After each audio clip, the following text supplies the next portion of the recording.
Est-ce que vous voyez? Très bien. Oui, oui. D'accord. Bon, alors si vous voulez couper vos micros, ou vous m'arrêtez en tout cas voilà, si vous ne m'entendez pas. Alors voilà. Donc le thème que j'ai choisi, parce que je vous dirais très franchement que on a eu, et j'ai eu personnellement beaucoup d'échos sur le fait que la teufila, pendant cette période de confinement, a été très bouleversée. Et elle a souvent été bouleversée positivement pour les gens. Les gens ont pris le temps de prier, ils ont pris le temps de méditer, ils ont pris le temps de réfléchir à leur cadence. Et donc, comme entre rabbins, nous avons décidé de redemander à tous nos fidèles à la synagogue de nous concentrer sur la tfila, qu'il y ait moins de discussions dans le sens horizontal et plus dans le sens vertical. Alors, j'ai proposé comme thème, enfin moi-même, de choisir de travailler sur la tfila. Parce que je pense que une des façons de se concentrer sur la tfila, c'est de réfléchir au sens et à l'implication de la tfila. Et donc, j'ai pris donc ce thème-là jusqu'à fin juin et je pense que l'année prochaine, en continuant, je vais essayer une fois par semaine de travailler sur ce thème qui est très fertile, mais qui est très délicat et très difficile. Alors, en introduction, attendez, je vais fermer une fenêtre.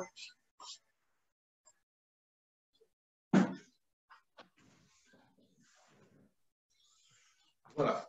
En introduction, je vous propose un texte que j'avais lu il y a plus de 30-40 ans du Rabbi de Lubavitch, ou Teshuva, ou Tefila, ou Tzedaka, Ma'avirin et trois Xera. Et je l'ai retrouvé, disons, on a un peu remanié, mais il est très important. Donc, vous savez très bien qu'au cœur même du Unetane Tokef, qui est la prière centrale pour les Juifs ashkénazes dans le Moussaf de Rosh Hashanah, nous disons qu'en ce jour-là, tout est destiné et décidé pour l'humain, mais que la teshuva, la tefila et le sadaka, ma'avirin et trois xéra peuvent aller au-delà de roi xéra, d'un décret difficile. Et alors, voilà ce que dit le rabbi de Lubavitch. La traduction d'une langue à l'autre suppose que chacun des mots de l'une des langues sera rendu exactement dans la seconde. Mais ce n'est pas toujours vrai ou possible, et tout particulièrement lorsqu'il s'agit d'idées essentielles et uniques dans le judaïsme.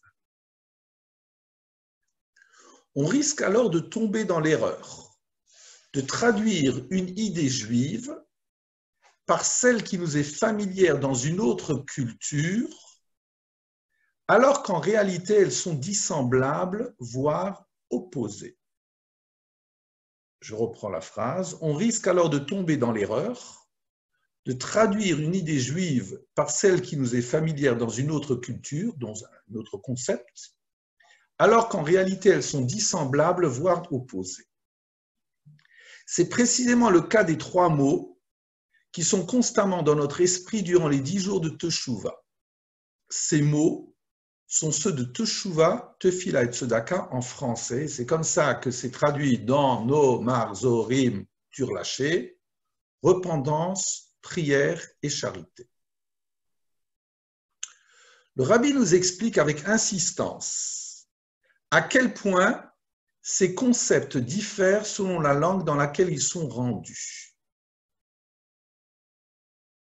Les Juifs ont l'espoir qu'à Rosh Hashanah, Dieu leur accordera en tout point une bonne et douce année, de même qu'aux membres de leur famille, enfants, santé et prospérité matérielle, dans la largesse, en un lieu visible et tangible. Pour autant, le bien n'a pas de limite. Mon Père veut mon bien, c'est évident. C'est la raison pour laquelle Dieu a accordé les 10 jours de Teshuva, la période qui sépare Rosh Hashanah de Yom Kippour. L'effort en ces jours permet d'obtenir que la bénédiction de Dieu, à Yom Kippour plus et encore plus de sa main pleine et large en fonction de ses moyens. Quel est l'effort qui est nécessaire pendant ces jours? Nous le précisions dans le rituel des fêtes, la teshuva, la prière et la tzedaka. Grâce à ces trois domaines, Dieu accorde la bénédiction de sa main pleine et large. Ces trois domaines, si on les examine sommairement, existent également chez les non-juifs qui connaissent la repentance, la prière et la charité, comme c'est traduit dans certains marzorim. Pour autant, ces trois notions, telles que le judaïsme est défini, sont profondément et radicalement différentes. Les termes de teshuva, de tefila et de tzedaka permettront de s'en convaincre. La teshuva, la repentance, est en fait synonyme de regret. La teshuva, qui est la traduction de teshuva, donc éloigné de la repentance, donc la repentance qui est signe de regret, mais la teshuva par contre n'est pas le regret. Bien plus, ces deux notions sont même opposées. Le regret est l'introduction d'une situation nouvelle pour celui qui est contrarié d'avoir mal agi ou tout au moins de ne pas avoir bien agi. Ça signifierait donc que quand je me présente à Rosh Hashanah, je viens avec mes regrets, ce qui est faux. Ce n'est absolument pas l'enjeu de Rosh Hashanah. La preuve, il n'y a pas de vidouille, aucune confession, aucun hachamnou. Alors c'est quoi la teshuva? La teshuva, en revanche, est un retour. Je m'arrête un instant. Comme j'ai eu, je le dis souvent, dans mon bureau, enfin, j'ai eu quelquefois dans mon bureau des couples qui se déchirent. Et donc, à partir du moment où ces couples se déchirent, alors chacun vient avec ses arguments. Madame, voilà, monsieur, madame déclare, monsieur n'est jamais là. Quand il vient le soir à 8 heures, il rêve de ses pantoufles, il ne s'implique pas, il n'a pas la tête, il est ailleurs. Monsieur, écoutez, j'essaye d'assurer matériellement un espace pour mes enfants, pour ma femme. C'est vrai qu'aujourd'hui, le travail est difficile. Quand je rentre, eh bien, j'ai besoin de moments où je suis dans un autre monde. Voilà. Et chacun argumente, il y a un déchirement. Au bout de 3 minutes, souvent, je les arrêtais et je leur disais, écoutez, c'est évident que chacun a des arguments. Voilà. La question pour moi, Claude Spingan, qui est essentielle, c'est de savoir si vous avez encore confiance suffisamment l'un en l'autre pour aller de l'avant. C'est ça le point essentiel. À partir du moment où il y a un désir d'aller de l'avant, même si on sent momentanément un blocage, on trouve ce qu'on appelle en ivrite un patent, des trucs. On peut y réfléchir, mais on peut trouver. Mais à partir du moment où il n'y a plus de confiance en l'autre, qu'on n'a plus ce désir de rebâtir, de rebondir, voilà. Le problème de Rosh Hashanah, comme je le dis, c'est cela. La teshuva, en revanche, est un retour. Je peux avoir un différend avec mes parents et un différend lourd. La question, c'est de savoir si j'ai envie de revenir à la maison. C'est ça la teshuva. C'est ça le problème qui m'est posé à Rosh Hashanah. C'est ça la teshuva. Et donc, concrètement, un juif est bon par nature et il souhaite avoir un comportement judicieux. Mais pour différentes raisons qui échappent à sa volonté, ou n'en découle pas totalement, il peut aussi mal agir. Il n'en reste pas moins qu'il est bon de manière naturelle. Sa teshuva est donc un retour aux sources, aux origines, à son moi profond. Je veux me poser, qui dès lors se révèle et dirige sa vie. C'est pour cela que chacun, y compris le juste, peut accéder à la teshuva, puisque tous désirent atteindre leur moi profond et le mettre en évidence. L'impie peut également faire teshuva. Aussi bas qu'il soit tombé, cette voie lui reste toujours accessible, puisqu'il ne s'agit pas pour lui d'une situation nouvelle, mais seulement d'un retour vers son existence intérieure. C'est ça la teshuva. Je retourne à la maison. Voilà. J'ai une maison. Et voilà, je peux être quelquefois absent de cette maison, c'est vrai, mais c'est ça ma maison. Deuxième point, et c'est pour cela que je l'ai pris comme introduction, la tefila, puisqu'on a dit ou teshuva ou tefila. Comment traduire la tefila? Si on traduit tefila par la prière, c'est faux. De nouveau. Parce que la prière est synonyme de requête. Je te prie de. Les Juifs, en revanche, préfèrent parler de tefila. Là encore, les deux notions sont opposées. Je ne viens pas vers Hachem avec une requête. C'est faux. C'est pas ça la tefila. La requête est ce que l'on demande, comme si, entre parenthèses, mon père ne savait pas ce qui était bien pour moi,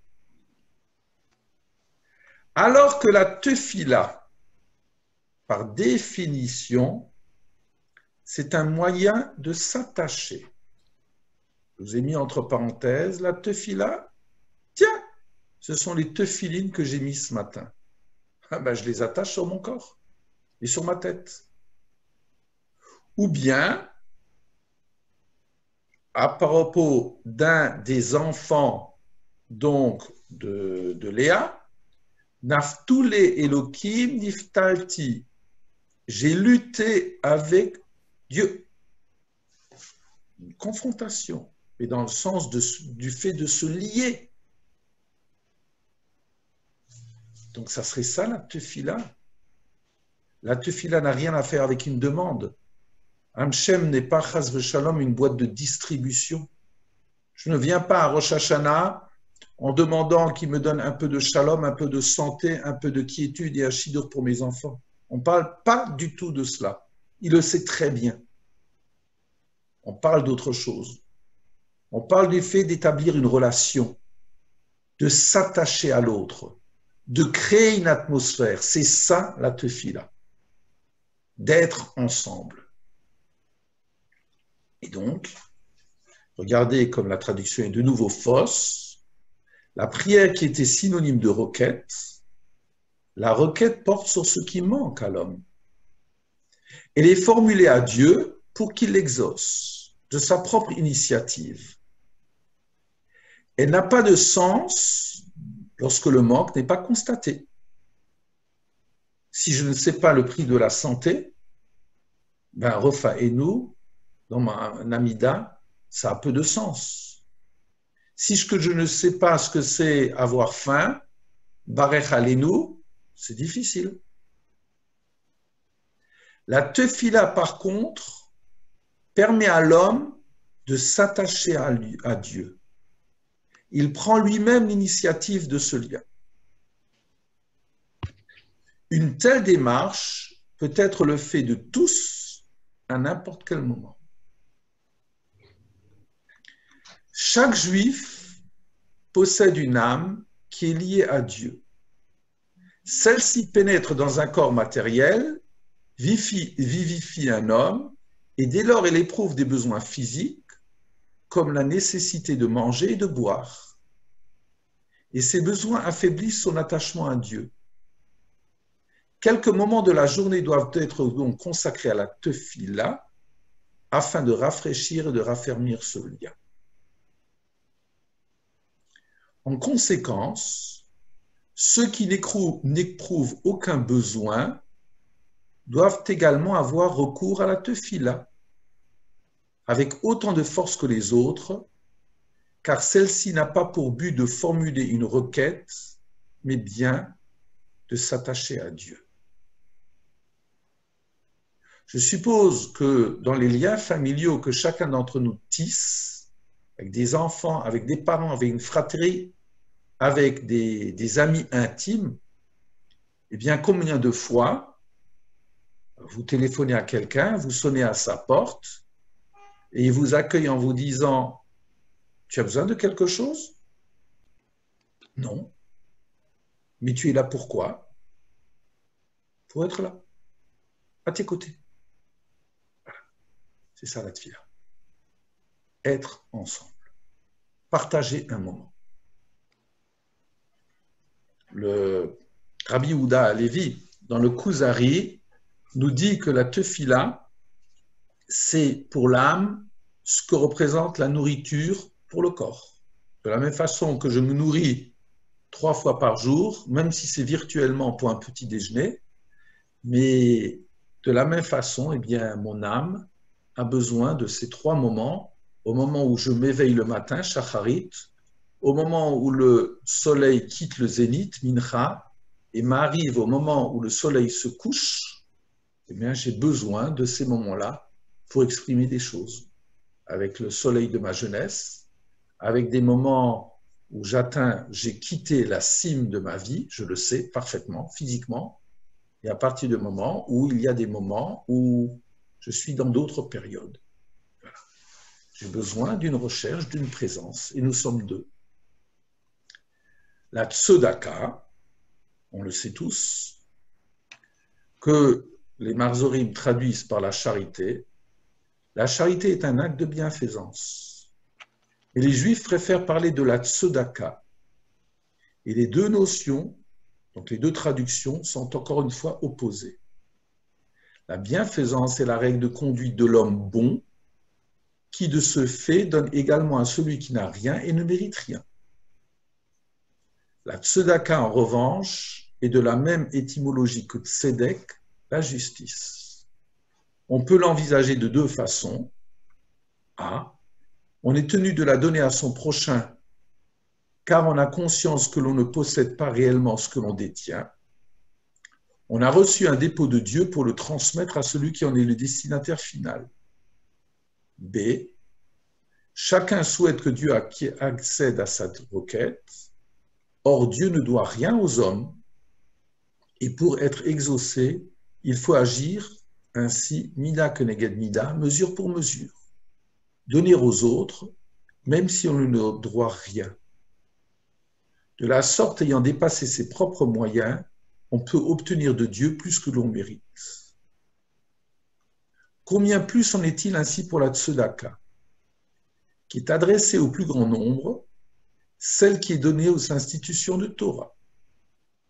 Chaque enfant qui y reçoit son éducation est appelé à fonder un foyer juif, à guider son entourage. En apportant sa contribution à de telles réalisations, on peut ensuite dire à Dieu, j'ai participé au-delà des moyens à tes accomplissements, accorde-moi donc plus que ce que je mérite. Bon, c'est un sujet en tant que tel de savoir si je peux, entre guillemets, éprouver Dieu par mes dons. Aser te aser bishvil shetit asher. Je ne vais pas rentrer là-dedans. Tel est donc le sens de la teshuva, de la tfila et de la tzedaka, qui permettent d'être définitivement scellés pour une bonne année. La teshuva est le moyen de réintégrer son moi profond. Grâce à la tfila, on se lie à Dieu. Enfin, on donne de la tzedaka comme un acte juste. Dès lors, quel que soit le bien que Dieu adore et déjà accordé à Rosh Hashanah, on recevra une bénédiction accrue à Kippour, une bonne et douce année d'un bien visible et tangible. Shana Tova Umetuka. Voilà. C'est clair? Alors, un texte que j'ai déjà pris, toujours, excusez-moi, je vais juste ouvrir une fenêtre.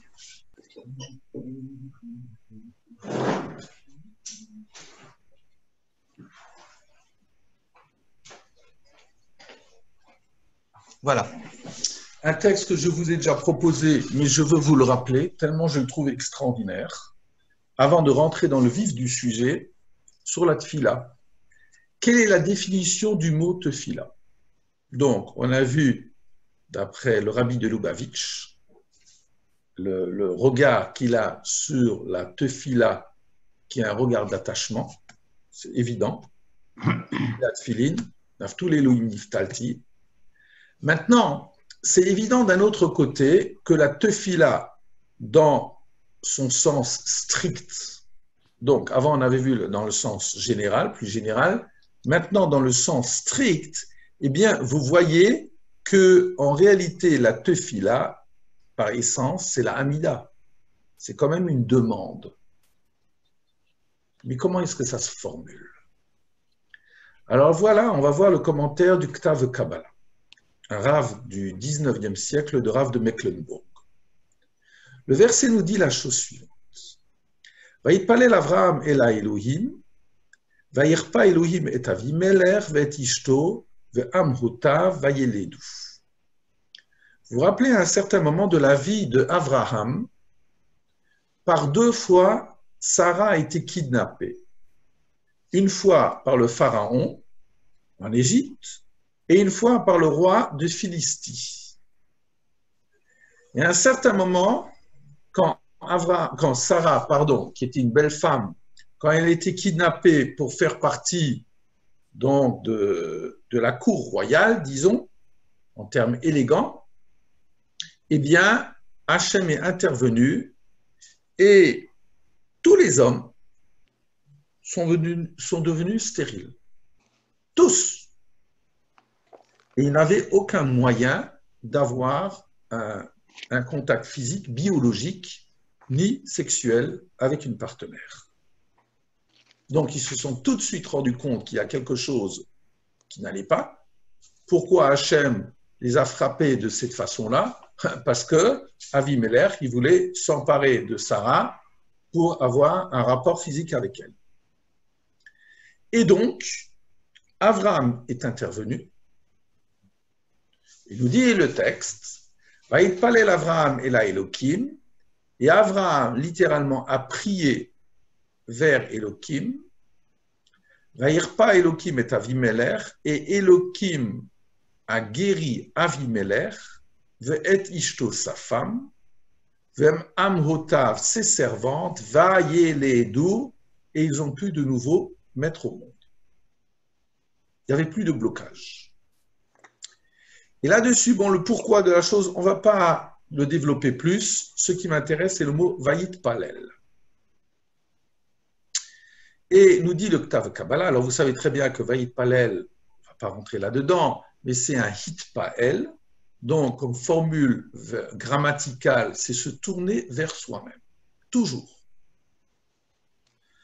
Et là, le Ktav Kabbalah ajoute, Vayitpalel, Shem Tefila, Nigza le rapaf, Min Palal, Shehoraato, Chitur Psagdin, Ben Tzadeh Hatoanim. Le terme de Tefila est dérivé pour, je ne sais pas qui c'est, cette personne-là, c'est peut-être un de ses maîtres, de la racine palal, P lamed, que nous on traduit simplement juger, mais lui il dit beaucoup plus que cela. Palal, son enseignement c'est Chitur Psagdin, littéralement couper un décret, un verdict, Ben Tzadeh Hatoanim, entre les opposants qui argumentent. C'est ça le jugement. J'entends les arguments de A, j'entends les arguments de B, et on tranche. C'est ça la racine palal. Et il va l'argumenter.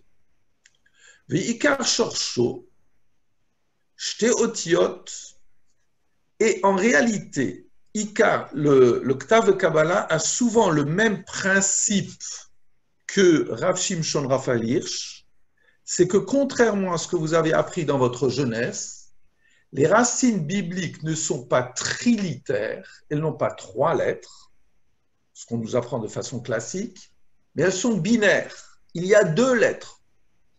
Et la 3e lettre, elle accentue ou elle diminue la portée du verbe. Et donc, cette théorie-là, très intéressante, eh bien, le Katav Kabbalah la partage. Et voilà ce qu'il nous dit. Veikar shorsho. Et la base principale du verbe palol, chez Mimenu, c'est 2 lettres. Chez Mimenu Milat Pélé. D'où vous avez le terme Pélé. Donc, vous avez les 2 lettres qui sont la base, et la 3e, par exemple, vous avez un He qui est ce qu'on appelle en hébreu une lettre faible. Et c'est quoi Pélé? On va l'illustrer avec des versets que vous connaissez. Shehorato Brera. Pélé, c'est quelque chose qui est tout à fait clair. C'est limpide. Ve'evdel ben atsudadim, comme s'il y avait une distinction entre 2 éléments. Comme disait un de mes maîtres, entre une tomate et un haricot vert, j'ai besoin d'aucune distinction. Mais entre 2 catégories de haricots, c'est autre chose. Où se joue la distinction?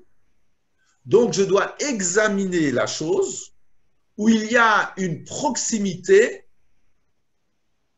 et il doit y avoir quelque chose qui est tranché.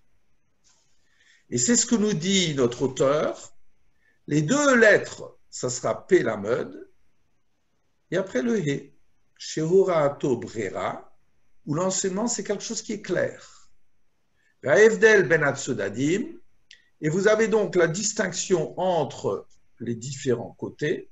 Par exemple, ou le chol quand on est sorti d'Égypte, ou le chol beni Israël ou chetz kelev lo shono.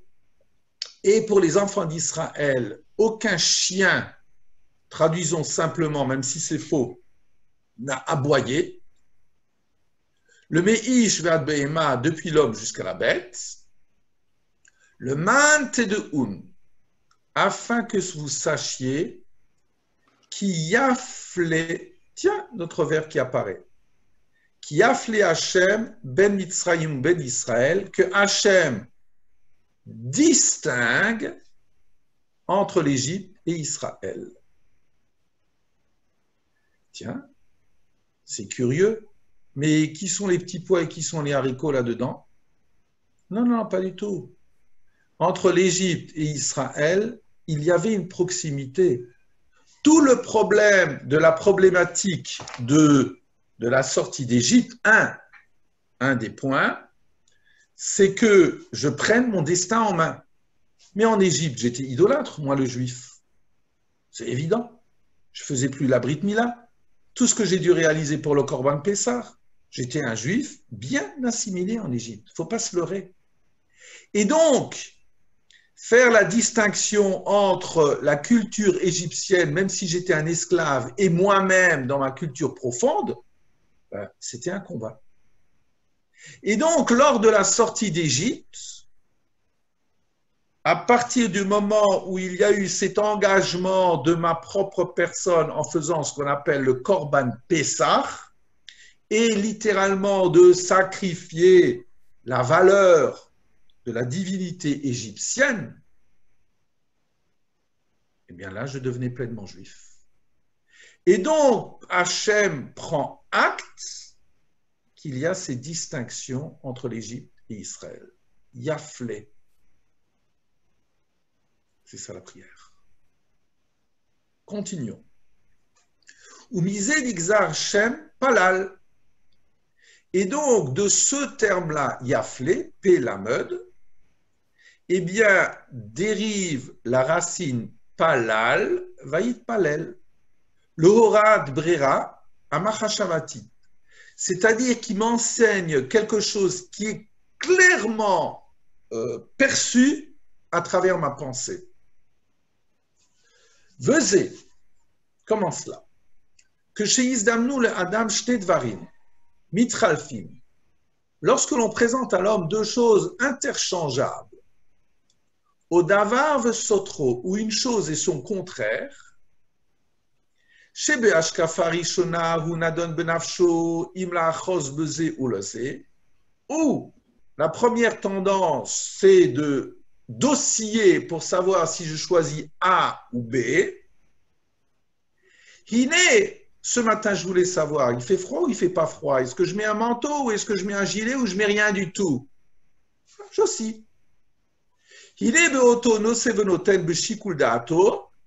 Quand je soupèse la chose, Azadayin marchevotav me urvavot bo. Alors mes pensées sont encore ténébreuses, sont mêlées. Il y a une ambiguïté. Kol od she'en lazé alzé shumacha'a. Tant qu'il n'y a pas clairement la distinction entre A et B. Omnam, que chez Noten, achara iyun hacha'a le achad minamachashavot, amedainot, zoimzo. Mais, après réflexion, lorsque j'ai tranché hacha'a pour un des deux côtés, venata le tzad echad mehem, et que j'ai tranché pour A ou pour B, az yipol ala inyan de shon palal. C'est là qu'il y a le terme palal. Chitour psagdin. J'ai tranché.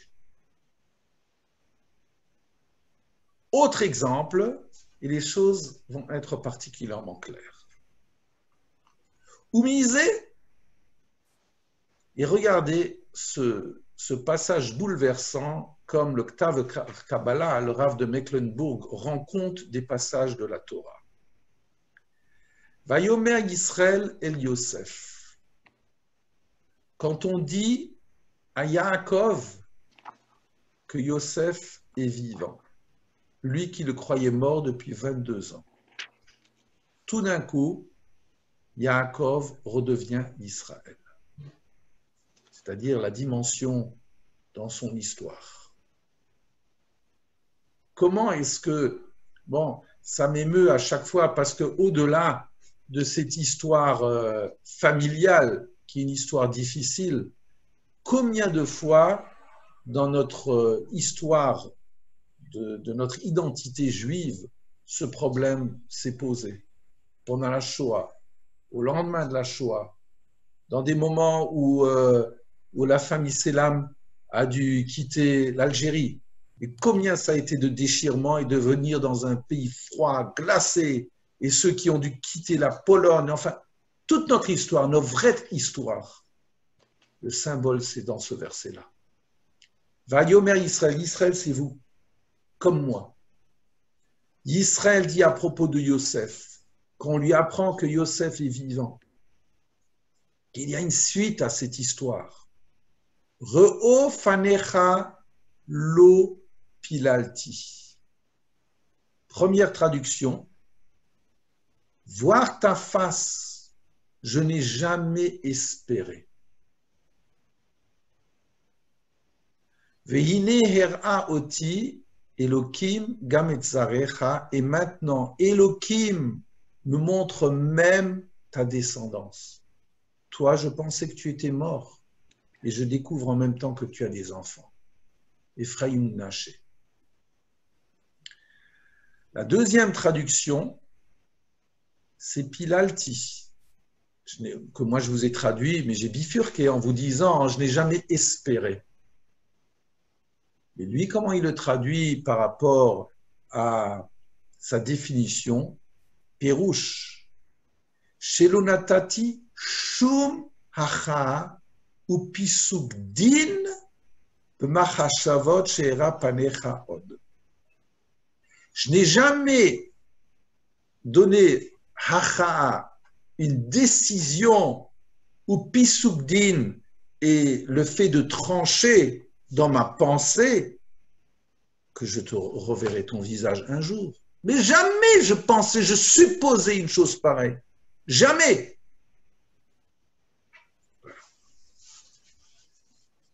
Et donc, c'est quoi la tefila? Maintenant, il va définir. Umise nixar shem tefila. Et c'est de là qu'il y a le terme de la tefila. Veraino bakasha shivakesh adam et bor'o.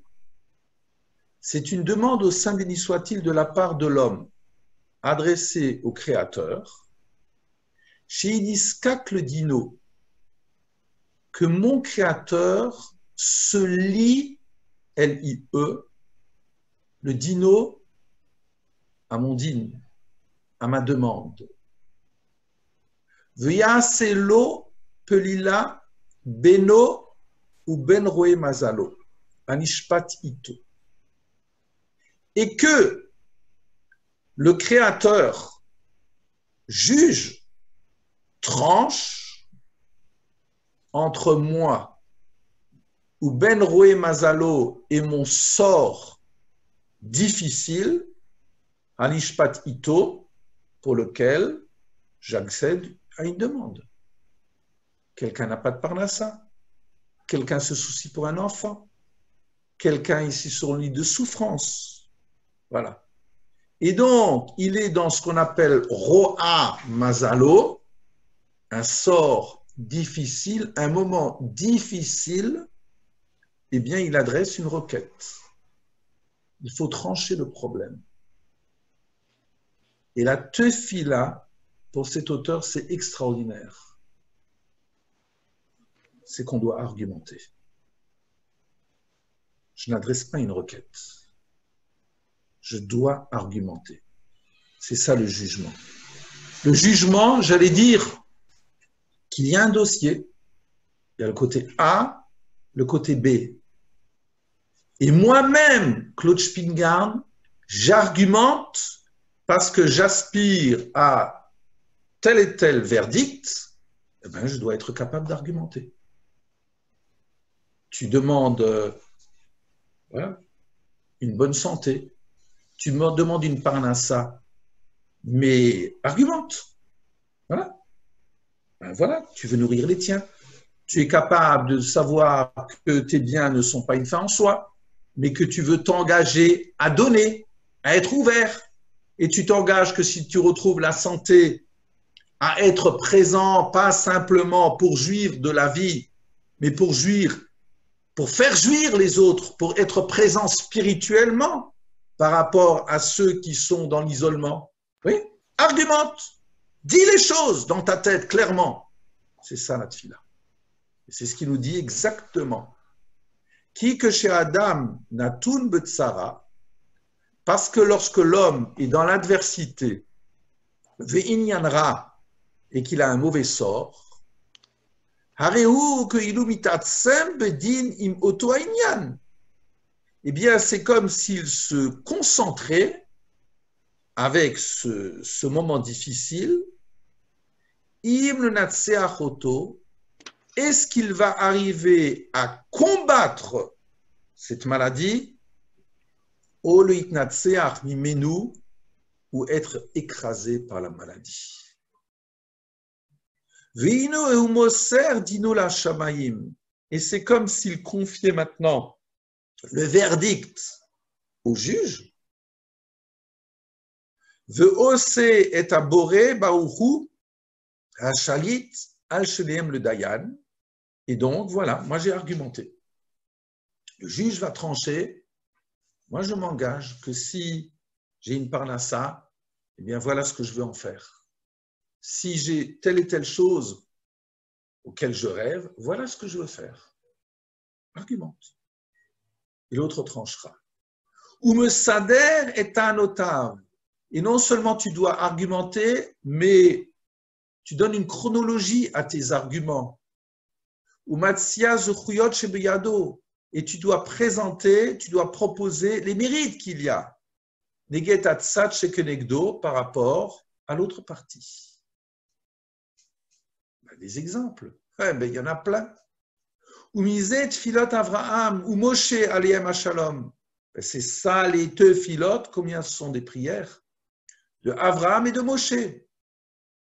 Avraham, quand il argumente à Shofet Kol Haaretz Lo Ya'aseh Mishpat, est-ce que le juge de toute la terre ne va pas faire de jugement?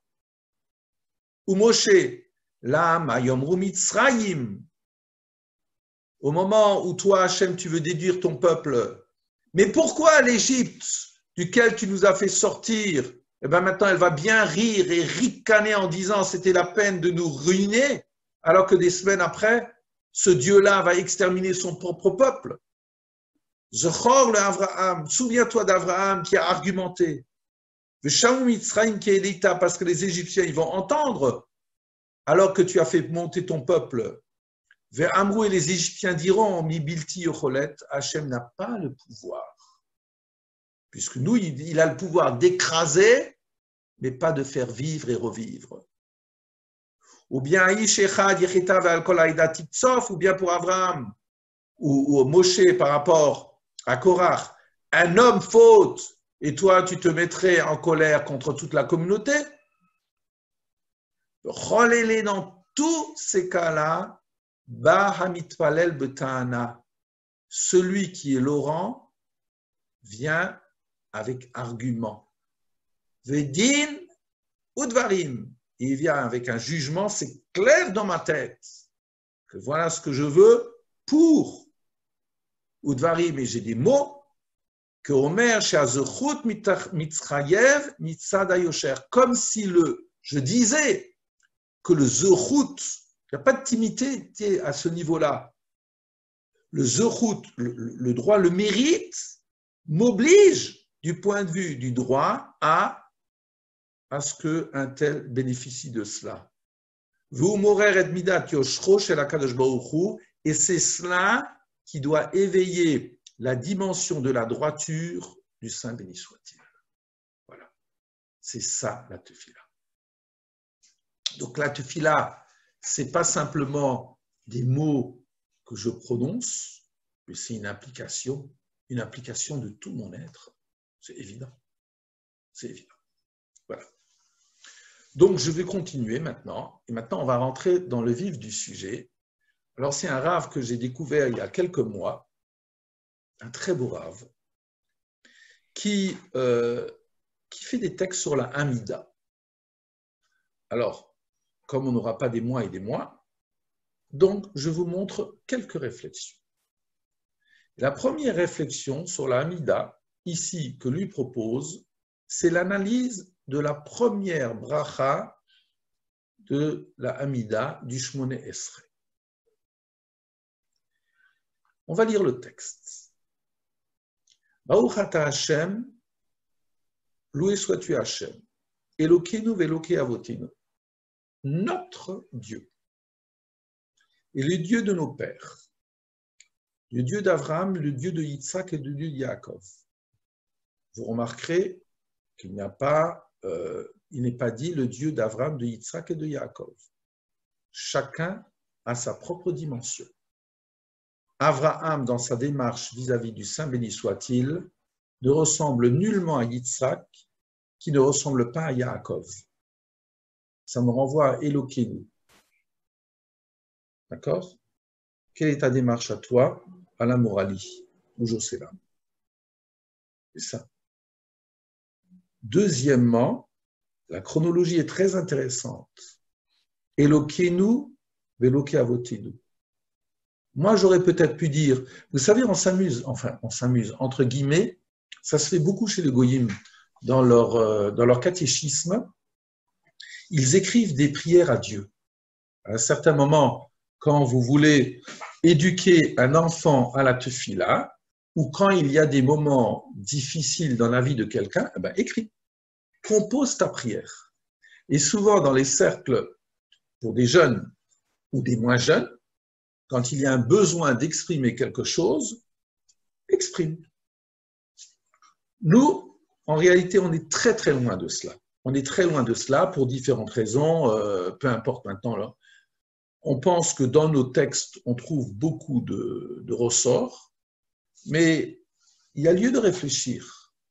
Parce que si moi j'avais composé, j'aurais peut-être dit par modestie, Baruch ata Hashem, Eloke avotinu, Eloke Avram, Eloke Yitzhak, Eloke Yaakov, Ve'elokenu.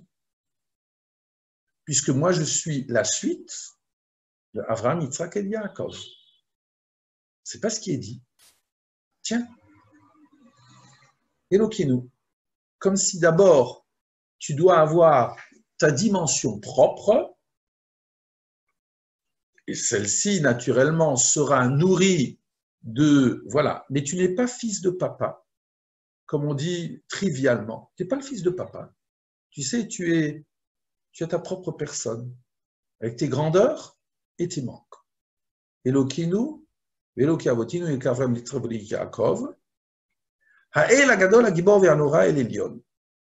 Donc, le gros Dieu, je traduis beaucoup trop rapidement, parce qu'il y a tellement de montagnes qu'on pourrait dire sur chacun de ces mots, le Dieu grand, puissant, Nora, à craindre, le Dieu supérieur. Je ne travaillerai pas là-dessus. Gomel chassadim toviv v'koni akol. Toi qui sèvres, sevré, chassadim tovim, tiens. Alors Gomel, chez nous, juifs, on parle toujours, bon, vous me connaissez un petit peu, de Gemilut Chassadim, on ne parle pas de chesed, d'accord? Plus que de donner du poisson à l'affamé, apprends-lui à pêcher. C'est un proverbe chinois, d'accord? Voilà, c'est ça Gomel. Il faut apprendre à sevrer par le chesed. Apprends à celui qui en manque à travailler de ses mains pour que lui devienne indépendant. C'est ça la Gemilut Chassadim. Et pas que ça soit un éternel assisté. Mais étonnement, Chassadim Tovim, tiens, il y a un chesed qui est bien, ça veut dire qu'il y a un chesed qui n'est pas bien. J'ouvre juste le texte, la question, on n'y travaillera pas, mais le mot chesed signifie à la fois le bien, et le chesed signifie aussi l'inceste. L'inceste. On voit dans la Torah, dans le livre de Vaïkra, que celui qui couche, un frère qui couche avec sa sœur, chesedhu. Ils font chesed, l'inceste. L'inceste par excellence entre le frère et la sœur. Alors c'est très curieux que le mot chesed, qui signifie à la fois un acte de bonté, signifie aussi un acte incestueux. Voilà. Bon, je ne vais pas le développer, même si ce sont des sujets qui me passionnent. Donc, Gomel Chassadim Tovim Koni Akol. Toi, Hachem, tu es le maître, si vous voulez, de tout.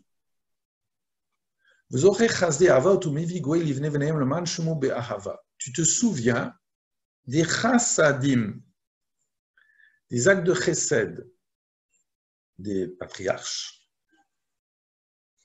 ou Mevi Goël, et tu vas faire venir Goël, un libérateur, pour leurs petits-enfants. C'est qui les petits-enfants? Abraham, il a comme fils Yitzhak et Ishmaël. Abraham a comme petit-fils Yaakov et Esav. Et si peut-être Livnei Venehem, c'était chacun d'entre nous, quand on demande mais qui sont tes parents et tes grands-parents, ben, quelque part, tu sais mes racines, c'est Abraham, Yitzhak et Yaakov. À partir du moment où je m'inscris, on va le voir après, dans mon histoire, Livnei Venehem, c'est autre chose. Donc, Zocher, tu te souviens, Zocher, c'est se souvenir de façon fécondante. Hein. Il y a une différence entre pakod et zocher. Voilà. Donc, tu fais venir un goël, un libérateur, parce que le monde a une histoire, a un sens. Le man shemo, pour son nom, le nom du Saint béni soit-il, avec amour. Ça s'est fait avec amour. Le monde peut être fait et dirigé par chaos et peut être dirigé par amour. Melech Ozer ou Moshiach ou Magen, béni soit le roi, Ozer qui aide, Moshiach qui secourt, ou Magen qui protège. Jamais de synonyme chez nous. Jamais, ça n'existe pas. Voilà. Alors, Ozer, aider. On aide qui? On aide quelqu'un qui veut s'aider lui-même. Pas qui cède, C-E apostrophe D-E, mais S apostrophe A-I-D-E.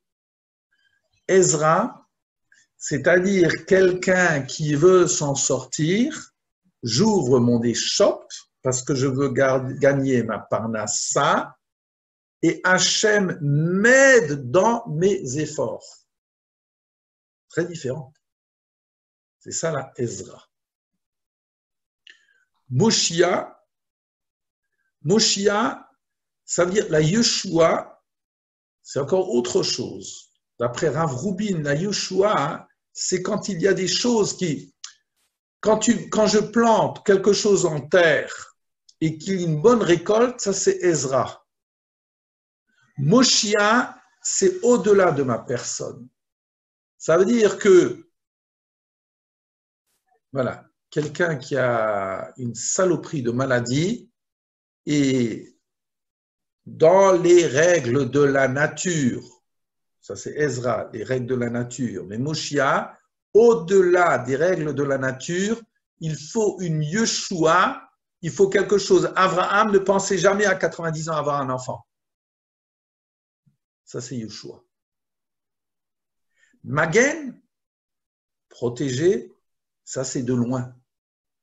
C'est le moment où nous, on s'en aperçoit même pas. Le fait que, je n'en sais rien, que quelqu'un ait une syncope dans sa voiture et que moi j'allais traverser la rue et tout d'un coup, au moment où j'allais traverser la rue et que je risquais que la personne qui fait dans sa voiture une syncope et qui allait m'écraser, tout d'un coup, au moment où je traverse la rue, il y a quelqu'un qui m'appelle en disant « Tiens Claude, tu peux m'attendre, j'ai quelque chose à te raconter. » J'ai même rien vu. Je ne m'aperçois même pas de ce qui s'est passé au-delà de ma personne. Magen. Baruch ata Hashem, Magen Avraham. Loué sois-tu Hashem, Magen Avraham. Bouclier d'Avraham, bon Rashi, c'est très connu, il pose la question, pourquoi on dit protecteur d'Avraham et on ne dit pas protecteur d'Avraham, Yitzhak et de Yaakov? Et pourquoi? Voilà. Toutes ces questions-là, mais je ne vais pas rentrer dedans. Je vais juste continuer un petit peu.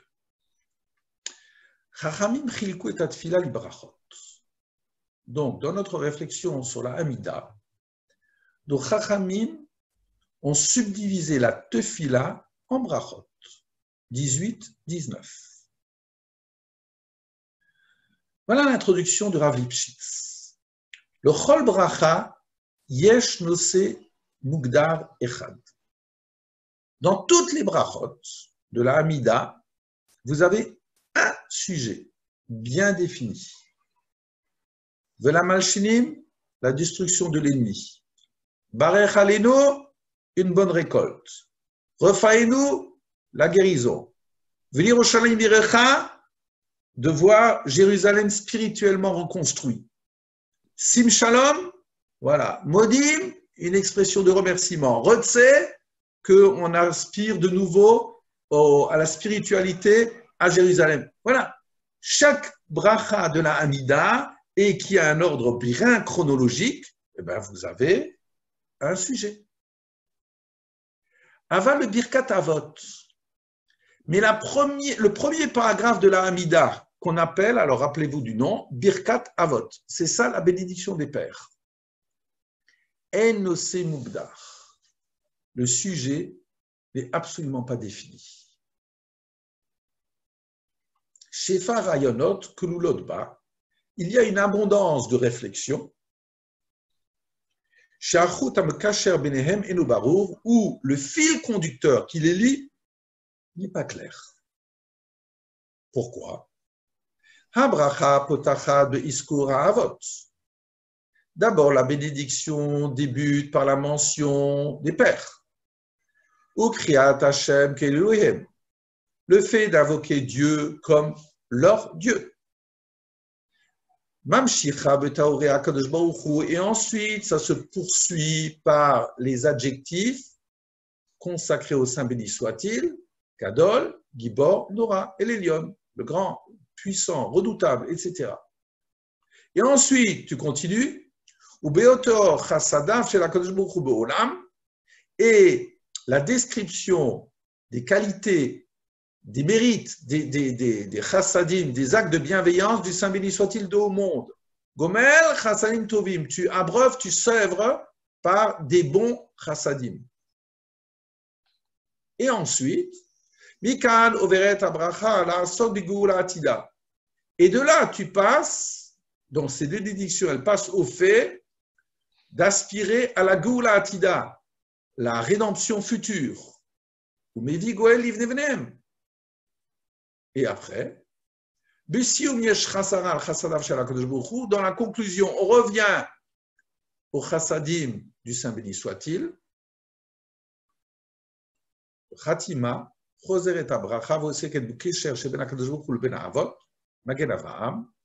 et dans la conclusion de la bracha, la bénédiction revient dans ce lien qui existe entre le Saint béni soit-il et les patriarches, Magen Avraham. Donc, Avot ou Geoula, les pères et la délivrance, Gevurotav chez la Kadosh Baruch Hu v'chassadav, la puissance du Saint béni soit-il et ses bienfaits, Meshameshim be'irbuvia bibracha achat, ils sont entremêlés dans une bénédiction, Hachasera Nose Mugdar, qui manque d'un sujet. Prof de français, il mettrait dans la marge en rouge, flou, touffu, point d'exclamation, ou deux points d'exclamation. Quand j'étais gosse, c'est comme ça qu'on corrigeait les copies. Quel est le sujet ici? Et voilà ce qu'il propose. Nita Anelo Koshi, le Chalek et Birkat Avot, l'Ishti Brachot. Sans aucune difficulté, il semble qu'il faille subdiviser cette bracha, donc ce qu'il appelle Birkat Avot, enfin ce que tout le monde appelle Birkat Avot, l'Ishte Brachot, en deux bénédictions. Chez le Chod Echad Mehem, et pour chacune de ces deux bénédictions, de ces deux sujets, si vous voulez, Nose Echad Mugdar, il y a un à propos bien défini. Et donc notre auteur subdivise avec un tableau ce texte. Voilà, vous l'avez devant les yeux. Béni sois-tu Hachem, notre Dieu, le Dieu de nos pères, le Dieu d'Avraham, Yitzhak, Yaakov. Voilà. Colonne de gauche. Les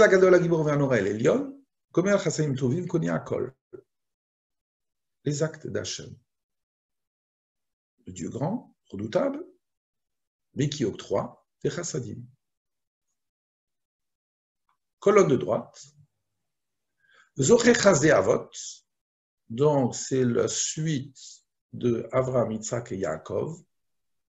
On arrive maintenant, qui se souvient des chassadim des pères, ceux-là,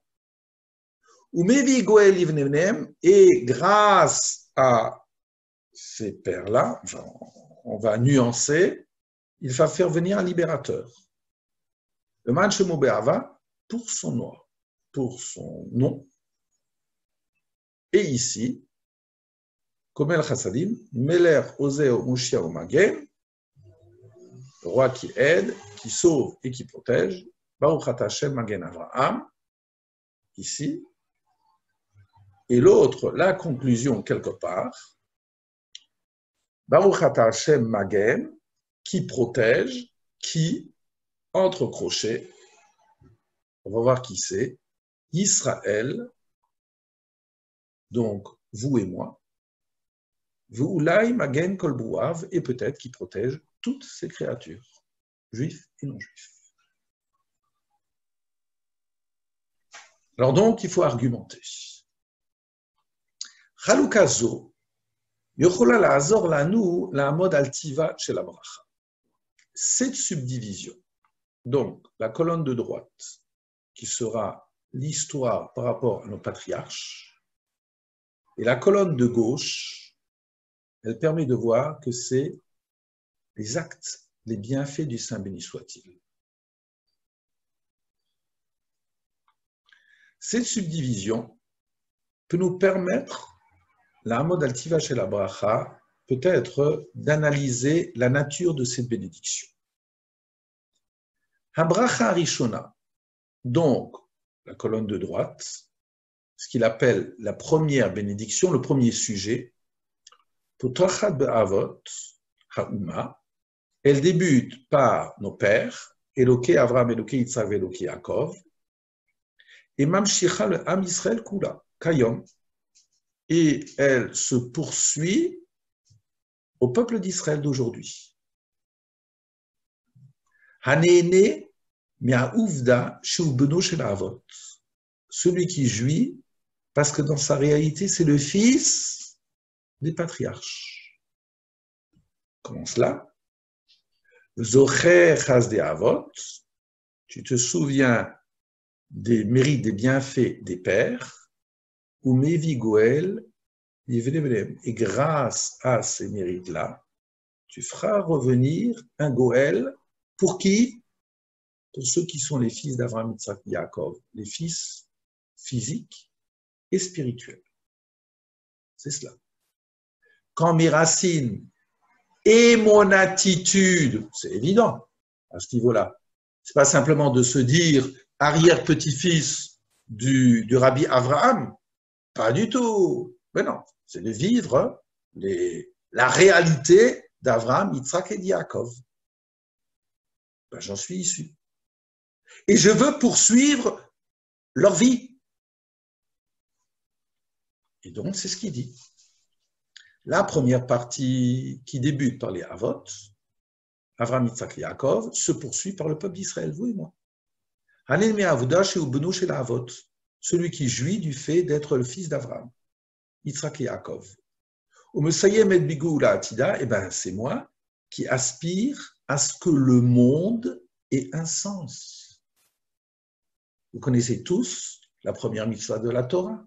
La première mitzvah de la Torah, c'est de mettre au monde un enfant. C'est incroyable, ça. Ça veut dire, et en réalité, comme disait un de mes maîtres, ça veut dire toute mitzvah est un acte de violence. Toute mitzvah, elle n'est pas naturelle. Ce n'est pas naturel de faire Pessah, ce n'est pas naturel de mettre les tefilines, ce n'est pas naturel de vouloir manger kasher, et ce n'est pas naturel dans notre monde de vouloir avoir des enfants, et beaucoup d'enfants. C'est absolument pas naturel. Sauf que peut-être la Torah débute par le fait que tu veux bâtir ce monde. Tu veux t'investir dans ce monde. C'est cela, Piria Verivia. Symboliquement, le fait de s'investir dans une famille, c'est s'investir dans un monde. Mes enfants ne sont pas là, entre guillemets, que pour ma propre jouissance. Ce n'est pas des enfants parce que j'ai des enfants. Mais au-delà de cela, ce bonheur-là, mais c'est construire un monde. Et donc, c'est exactement ce qu'il dira. Donc, il y a un monde qui a de la ahava. Et donc, Nireb Alil, tout d'un coup, il nous dit qu'à travers cette subdivision, il apparaît clairement chez Nosea Bracha Ya Historia Shelam Israël que le propos de cette bénédiction, c'est l'histoire du peuple d'Israël. c'est cela. Une histoire. Mon histoire. Bracha Shnia, pour la deuxième bénédiction, on s'est compris, hein, il le met bien entre guillemets, pour le deuxième propos de la première bénédiction, de cette bénédiction, et le deuxième propos, le deuxième thème, Nosé Shonei Achalotim. Il y a un tout autre thème. Habracha oseket bishvacho shel HaKadosh Baruch Hu. La bracha, elle s'occupe de la louange au Saint béni soit-il, Shiudoeg libriotav, qui a le souci de ses créatures. Numéro 1.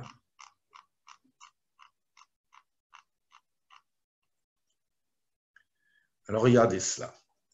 Gam Amunachim, Gibor, Nora. Même les concepts Gibor et Nora. Vous vous rappelez, hein, au début, hein, Ha'el, Agadol, Agibor, Ve'anora. Oui. Alors, même ces qualificatifs, entre guillemets, que j'ai traduits par Gibor et Nora, puissant, redoutable, la yira, à craindre, même ceux-là sont des adjectifs qui sont en lien avec la louange du Saint béni soit-il que Doeg Ibriotav, qui a le souci de ses créatures. De quoi parle-t-on? Ayen Bigmara Beyoma. Il y a une Gemara très connue. Alors, je vous dis juste que c'est le début des Pirkei Avot, la première Mishnah. Je le dis toujours avec délice, parce que c'est une problématique essentielle. Quelle est la première Mishnah de Pirkei Avot? Moshe Kibel Torah mi Sinaï, ou Musar Lishua. Moshe a reçu la Torah du Sinaï et a transmise Yoshua à son successeur Josué, Yoshua.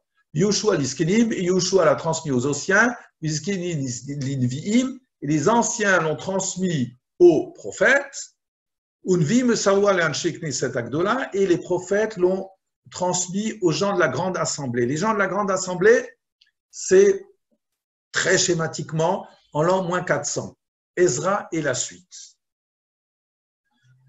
Et là-dessus, les gens de la grande assemblée ont bâti le principe de ce qu'on appellera Torah chez Baal Pé, la loi orale. Jusqu'à présent, le culte se faisait essentiellement au temple. De Tfila, il y en avait très peu. C'est eux qui ont bâti tout cela. C'est eux qui ont mis, entre guillemets, le fait que aujourd'hui, vous avez sorti de Sefer Torah, que Shabbat, il y aura 7 appelés, qu'il y aura le contenu de la Tfila. C'est eux qui ont donné un rituel, les gens de la grande assemblée, entre autres. Alors c'est intéressant de s'interroger, pourquoi est-ce que les Pirkei Avot commencent à parler des enseignements de la grande assemblée? Hem amru shlosha dvarim, dans Pirkei Avot, eux ont dit 3 choses, Hevu metunim badim, ve'amidu talmidim barbe, ve'associo avec la Torah. Pourquoi est-ce qu'on parle? Je ne vais pas rentrer dans le détail maintenant, mais pourquoi est-ce qu'on parle des enseignements des gens de la grande assemblée? Pourquoi est-ce que tu ne parles pas des enseignements du Yoshua, de Moshe, des Nevi'im? Les Nevi'im et toute la Bible est plein des Nevi'im. Et tu ne dis rien, tu commences à parler par rapport à cette page d'histoire-là, les gens de la grande assemblée. Alors, parmi les réponses, la Gemara de Yoma 69.2 nous dit, de Amar Rabbi Yehoshua ben Levi, Rabbi Yehoshua nous dit, Lama nikra sheman anshei knesset agdola. Pourquoi leur nom, c'est les gens de la grande assemblée? Pourquoi? Ils étaient des millions? C'est un nombre? Pas du tout. Chez Echizur Atara le Yoshna, ils ont rendu la couronne à leur beauté passée. De quoi parle-t-on? Donc, ils sont grands par la signification de leurs actes. Écoutez bien, par la signification qu'ils ont donnée au regard de leurs actes. Comment cela? Parce qu'il est dit, Ata Moshe, dans le livre de Dvarim, Moshe est venu et quand il a fait des louanges à Hachem, qu'est-ce qu'il a dit? Amar Haen Agadol Agibor Ve'alora. C'est lui qui a employé ces adjectifs. Le Dieu grand, puissant et à craindre. Le Dieu grand, puissant et à craindre. Ata Yirmia. Ata, en araméen, c'est le verbe beau, lavo. Yirmia, Jérémie est venu. Yirmia, qui est donc le contemporain de la destruction du temple. Rappelez-vous, c'est lui qui a écrit entre autres le livre de Echa. Yirmia y vient. Ve'amar, il a déclaré,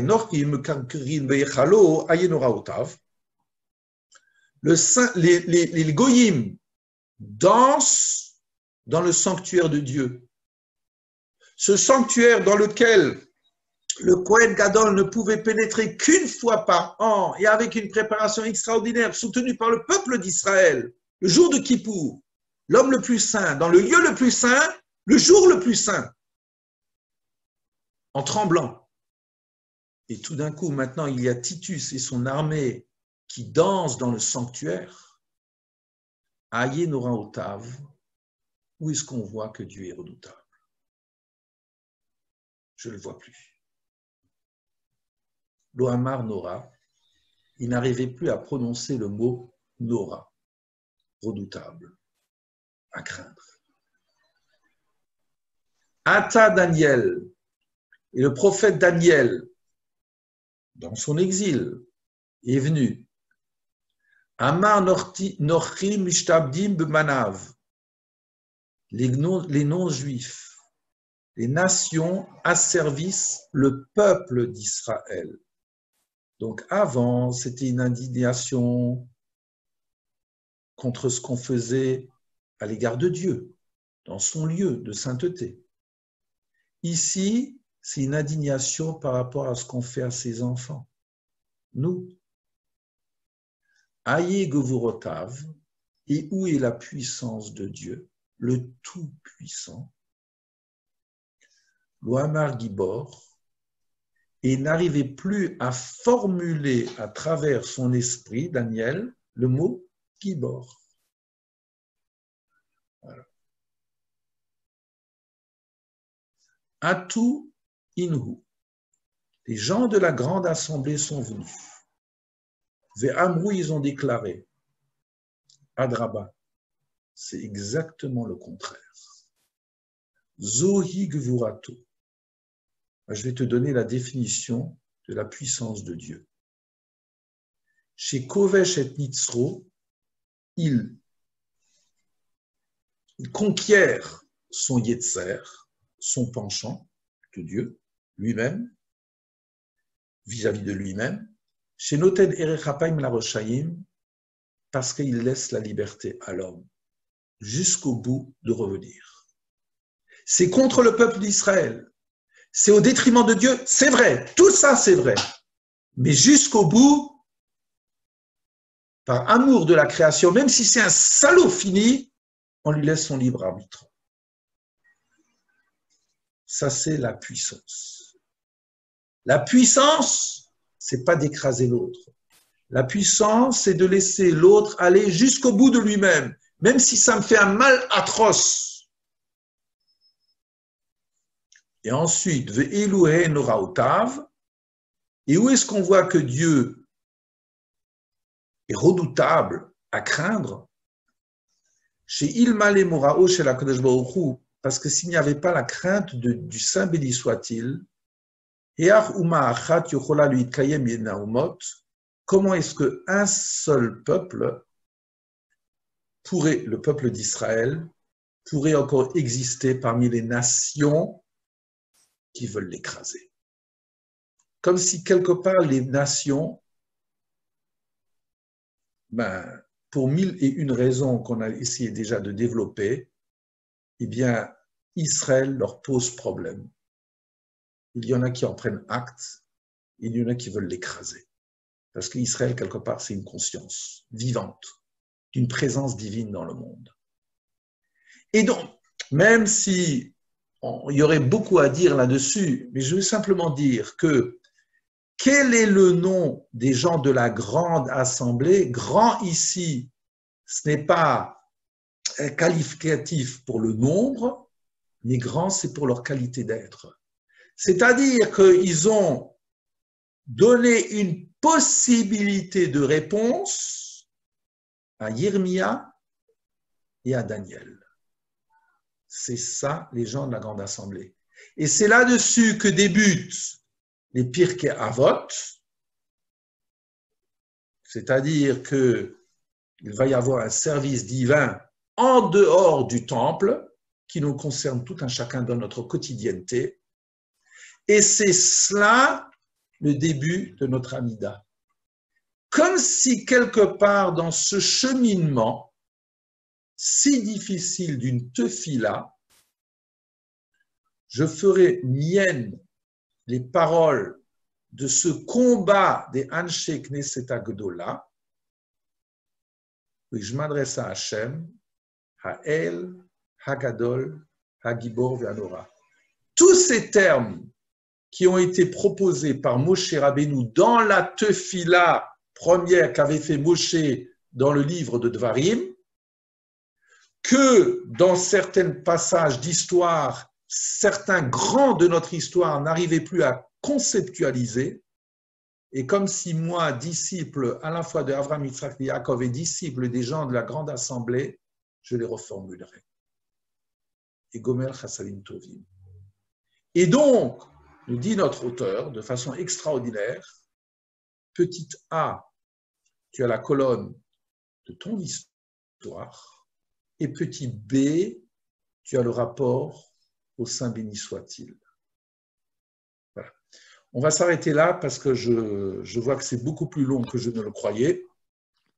Je trouve que c'est un texte d'introduction où ça rejoint effectivement ce que le Ktav Kabbalah disait, comme si quelque part la tefila, c'est pas d'être dans le flou artistique, surtout pas, mais une tefila, c'est une exigence de sa propre personne. Rappelez-vous la Mishnah de Brachot qui nous dit que les Chassidim Archishonim, les premiers devos, 1 heure avant la tefila, ils se rendaient dans le lieu pour se concentrer, pour savoir ce qui est de l'ordre de l'essentiel et ce qui est de l'ordre du facultatif.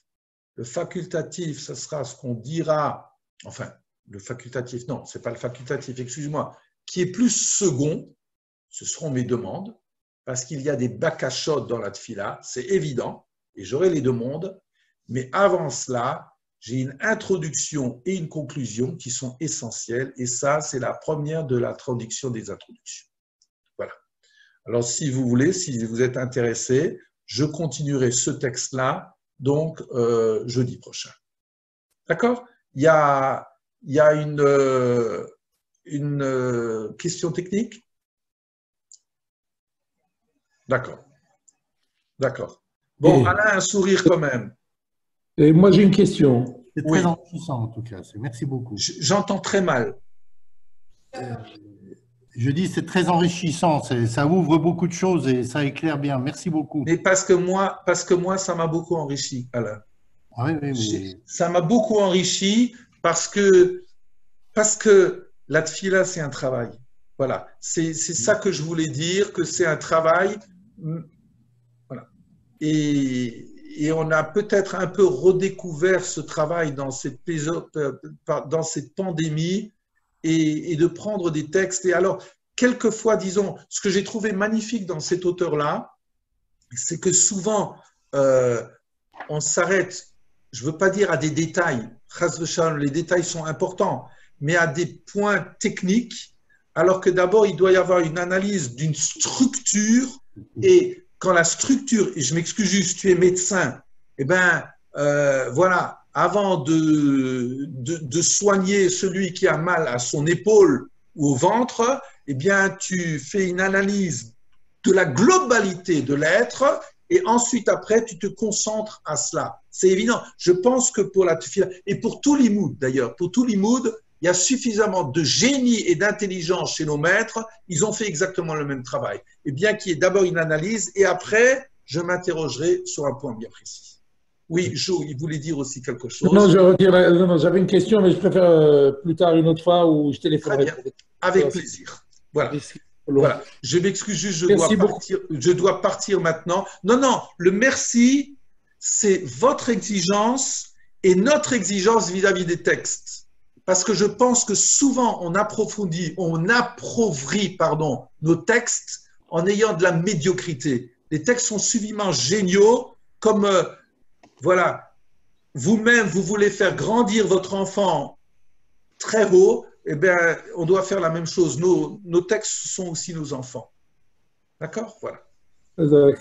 Allez, plein de bonnes choses. Shabbat shalom en tout cas. Et ce soir, alors ce soir, excusez-moi, il y a les Teilim à 18h et il y aura l'introduction, excusez-moi, le shiur du grand Rav Gutman ce soir. Hein? Et je vous rappelle que demain et que ce soir après, il y aura le shiur de Rav Ariel Rebibo. Et demain matin, le vendredi matin, le thème, ça sera le grand rabbin qui fera une analyse d'une Haggadah du Talmud. Donc c'est bien, chacun a choisi d'autres thèmes pour nous montrer le foisonnement qu'il y a là-dedans. Allez, je vous embrasse. Au revoir à tous. Au revoir. Shabbat shalom. Au revoir. Au revoir. Shabbat shalom.